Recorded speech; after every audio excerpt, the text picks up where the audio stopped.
don't you think that there's something fishy about self-improvement and all of these productivity things?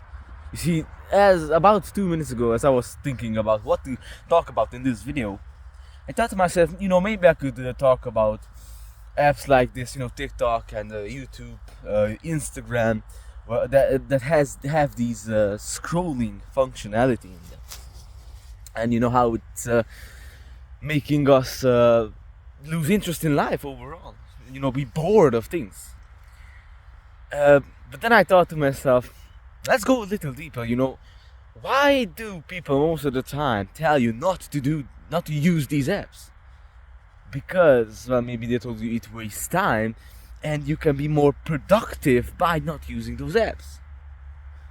Well, okay, let's go more deeper into that too. What do they mean by being more productive?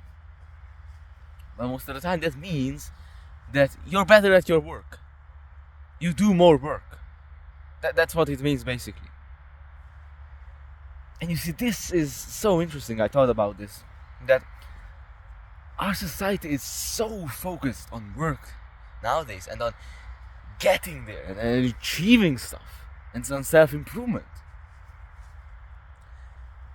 Trying to get there, but where is there? Where is there? Such an interesting thing. And we make this very interesting division between work and play. Because you see, we take work as something that is serious and that we do as something to, work is something that we do to earn money, to make money. And play is something trivial. It's not that serious. It's just a play. But see, the interesting thing is that why do we work then? Most of the time, what people do, most people don't really enjoy their jobs. Probably. I mean, I'm not sure actually about this. Probably a lot of people do enjoy their jobs. But the thing is that a lot of people just go to work to earn money, and that's it. That's the whole reason that they work, to earn money. And what will they do with that money? What will they do with that? Oh, I can't speak. What will they do with that money? You see, they go to work they don't like to earn money, and then to go home and use that money to play. But why not just, let me just think. Look at how beautiful it is. So we use that money. I think there's something fishy about it. You see, we use that money to play. But you see, the thing is, well, I think that the best strategy is just to regard your work as play, as if you were playing. Don't make that distinction that we usually do. I mean, I think that most of occupations could be looked at as play. I mean, take for example, whatever, a teacher, college professor. I mean, generally, I think that that occupation is very playful most of the time. You can make it very playful, cracking some jokes with the students and finding so many creative ways to teach and so on. Even shoe shining, making a dance out of shoe shining, or cleaning, being cleaning the toilets, making a dance out of it. I think almost any kind of occupation could be turned into a play, into a dance. So it's about how you approach it, really. I wanted to say something else too. Look at how beautiful it is. Sunrise. Very beautiful. What did I want to say?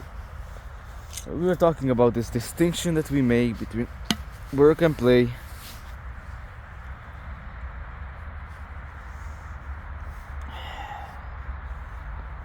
I will probably remember it.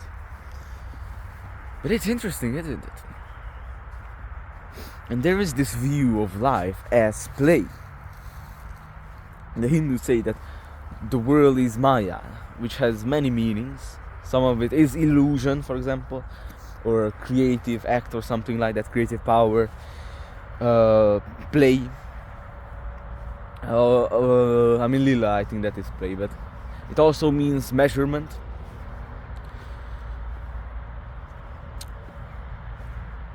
Yeah, I don't know what I wanted to say.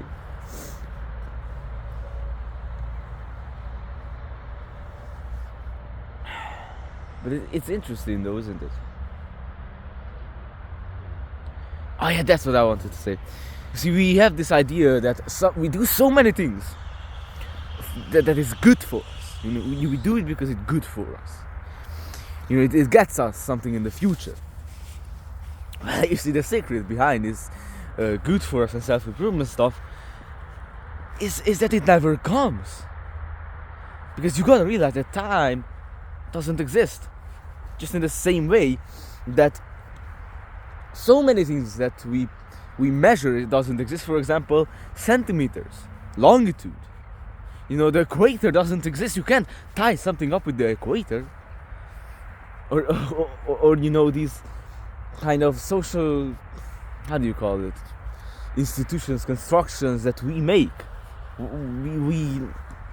It's like we put a net over the world. As we said, that Hindus talk about the world being Maya, and one the meaning of the world Maya is measurement, which is an illusion. And it's just the same with time. It doesn't really exist, because the past only exists in our thoughts, and also the future. You can't go there, you can't experience it. I mean, when you're thinking about the future or the past, when are you thinking about it? Now. And even now is only known relatively to the past. Let me just put away my coffee mug. Even now is only a conception. It's only known because there is a future and a past in our minds as a conception. So yeah, we do these things to get somewhere, to get something out of life, something in the future, which never really comes. I mean, yeah, it might, you know, make you survive better, a better chance of survival or something like that, but, you know, if you keep on going, trying to get something out of life, looking into the future, then you won't enjoy this moment. And if you take tomorrow too seriously, you won't be able to enjoy the fruits of it. Because you're never here, you're never enjoying it now. Which they're all, look at how beautiful it is.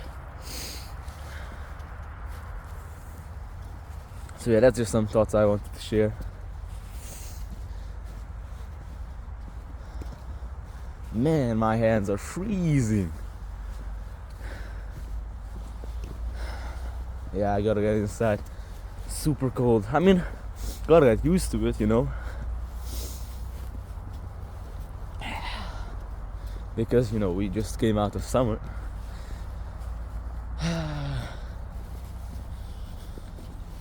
So yeah, that's about it. See ya.